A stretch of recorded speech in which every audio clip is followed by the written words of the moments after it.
For as long as Hollywood has been around, filmmakers have endeavored to make dreams come to life. As far back as a century ago in film's infancy, attempts at grand spectacles were already being made, and Hollywood has never stopped trying to improve its capacity to blow our minds. But it was also discovered early on that going straight for the fear center was just as effective, and often cheaper, than giving the audience visions of the fantastic.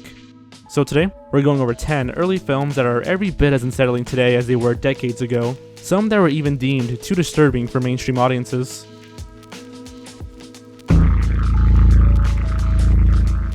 Freaks, 1932.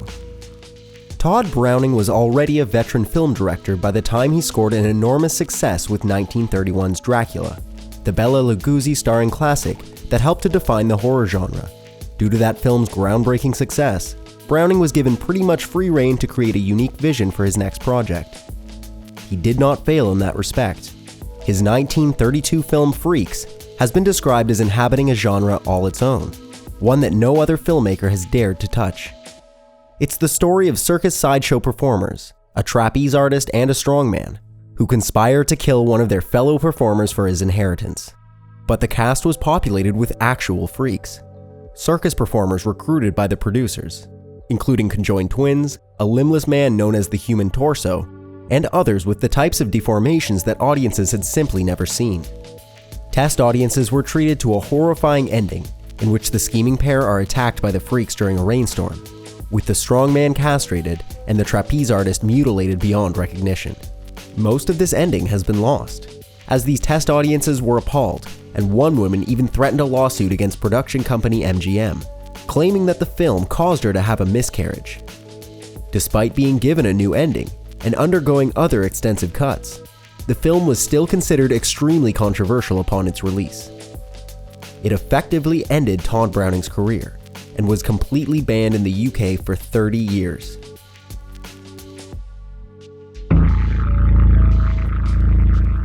The Brain That Wouldn't Die, 1959. Shot in 1959, The Brain That Wouldn't Die didn't see a theatrical release for 3 years, as distributors were leery of its content. American International Pictures, never a studio to shy away from schlock, released the film to drive-in theaters in the summer of 1962 to shock audiences who got a look at what might be considered the first gore film. A mad transplant scientist accidentally decapitates his fiancée, but manages to keep her head alive in his lab with mad transplant science. While he searches for a new body for her, she develops a telepathic connection with a hulking monster that lurks behind a locked door in the lab. The monster gets free, but the chaos that ensued was not exactly what 1960s audiences were used to seeing. Its first victim had his arm ripped right the hell off, the stump leaving a bloody smear on the wall as he collapses. The second, the mad scientist himself, has a giant chunk bitten out of his neck and spat on the floor as the lab burns down, killing everyone in it. This type of shocking violence, coming near the end of what had been a reasonably conventional sci-fi movie, disturbed audiences and contributed to the film's reputation as being ahead of its time. No pun intended. La Barbe, 1906. Segundo Duchamp has been called the Spanish George Méliès and the most significant Spanish filmmaker of the silent era. Like Méliès, he was a pioneer in camera tricks and editing techniques, and employed both early and often to sometimes disturbing effect. In one of his most famous short films, La Barbe, also known as The Funny Shave, a man is jovially preparing to shave when he decides to take a taste of his shaving cream. This apparently leads to some odd hallucinations, as he sees a series of grotesque caricatures before him in the mirror, each one freakier than the last. While the film's subject doesn't appear to be particularly alarmed, it's safe to say that this is not anything we'd ever want to see in our bathroom mirror in the morning. It takes our hero nearly 2 full minutes to snap out of his shaving cream-induced stupor and react in the appropriate manner.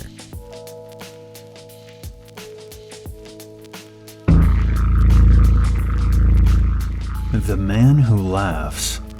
The 1928 film The Man Who Laughs was an American production with a German director, famous for working in that country's typical expressionist style.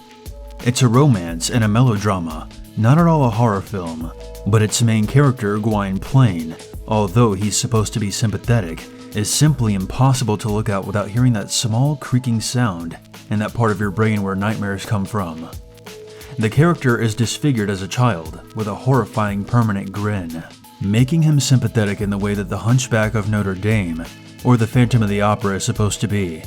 He works as a circus freak, of course, and pines for the love of a blind girl before receiving a big inheritance and happily sailing away to England. Really, that's it. No terrifying turns of plot, no real horror elements to the story at all, but just to look at Gwynplaine. Look at him. Obviously, it's an extremely unsettling character.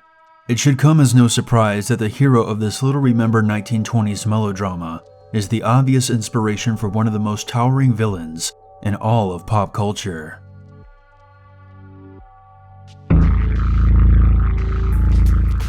L'Inferno, 1911. The long and storied history of Italian cinema begins with the 1911 film L'Inferno, the very first Italian feature film ever made. The film raked it in at home and overseas, grossing $2 million in 1911 money in the United States alone, despite, or maybe because of, the fact that it is really frickin' disturbing. Even today, the film's old-timey qualities tend to enhance the creepy factor rather than diminishing it. It's based on Dante's Inferno, and its depictions of hell, with suicides hanging from trees and demons torturing hopeless souls, were freaky enough to be reused several times in films as late as 1954. In fact, censors required that the 33-year-old footage be removed from the 1944 film Go Down Death because, among other reasons, of a scene in which a woman's naked breast is briefly seen, which must also be a cinematic first. L'Inferno showed very early on that people would pay good money to have the shit scared out of them, and filmmakers around the world took note.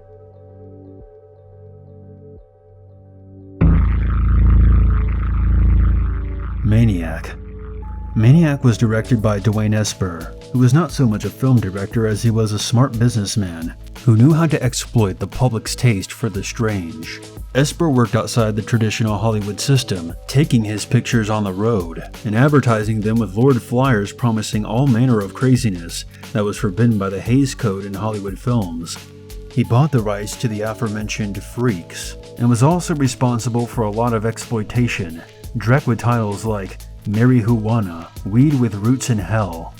Produced in 1934, it tells the story of a vaudeville actor and a sex pervert who murders his doctor and assumes his identity, but the whole film plays as if it were put together by an actual lunatic.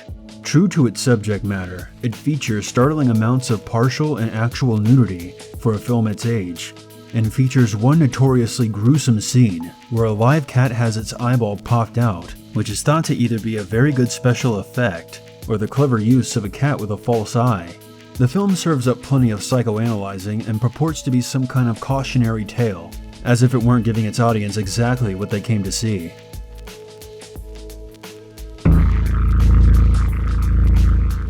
HAXAN, 1922. The 1922 Danish film HAXAN, subtitled Witchcraft Through the Ages, is a visual masterwork for its time. Presented as a documentary, it puts forth the idea that the Salem witches were suffering from mental illness, but this is neither here nor there. When the film segues away from its informational portions and into its vignettes, that's when the unadulterated horror takes over. Director Benjamin Christensen portrays a truly terrifying Satan who lures women from their beds in the middle of the night. There are also depictions of torture, grave robbing, and full-on nudity, though more of the artistic than gratuitous type. It was all enough to earn the film a ban in the United States, although it was highly acclaimed in Denmark and Sweden and was the most expensive Scandinavian production of that time. Some of its more disturbing footage would be recycled later for low-budget exploitation projects, such as the aforementioned MANIAC.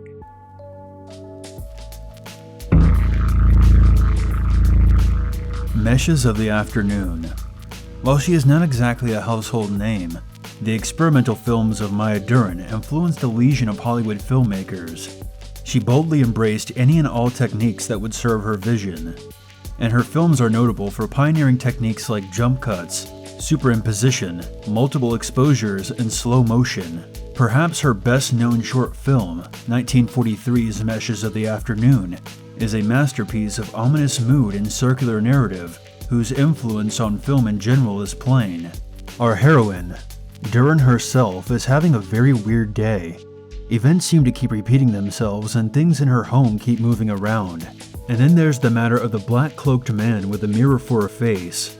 The short's unprecedented use of bizarre camera angles and its droning, percussive, and unnerving soundtrack add to the entire hallucinatory experience. Duran's intent was to create a visual representation of devastating psychological issues, and it's safe to say that she succeeded. While few are familiar with this piece, film scholars acknowledge its impact. The BBC cited it as the 40th greatest American film of any kind ever made.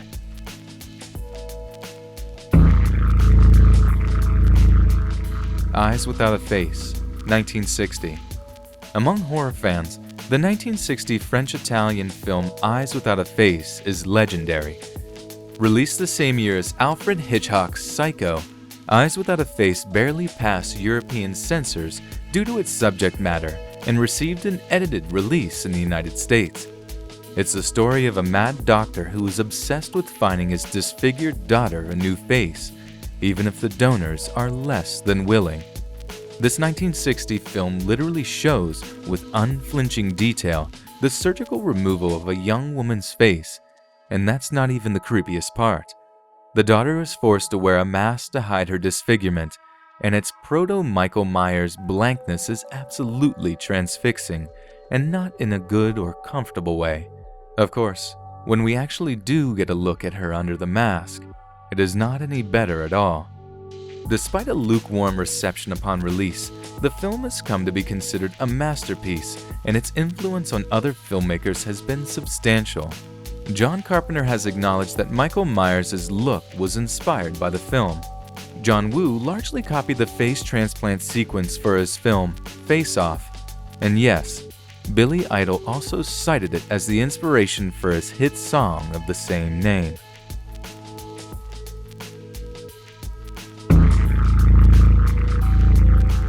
Un Chien Andalou, 1929. Un Chien Andalou was produced by the Spanish filmmaker Luis Buñuel and famed artist Salvador Dali. As one might expect from any work in which Dali is involved, it does not make a hell of a lot of sense. There is no actual plot. Title cards jump from 8 years later to around 3 in the morning to 16 years ago, with nothing seeming to change very much. The film is punctuated throughout with odd and disturbing imagery, such as a shot of a woman prodding at a severed hand with a cane, but it's the film's opening sequence that earns its place among the most disturbing things one could ever hope to see. A man idly fiddles with a razor, contemplating the moon. Suddenly, there's a woman sitting in a chair. She stares ahead dispassionately, not even flinching as the man slices open her eyeball, and the camera lingers as its insides spill out. There were many theories as to how this effect was achieved, but Buñuel eventually disclosed that they used a dead calf, shaving its skin down to make it appear as human as possible. Notes between the director and Dali revealed that the film contains no idea or image that might lend itself to a rational explanation of any kind, and that nothing in the film symbolizes anything.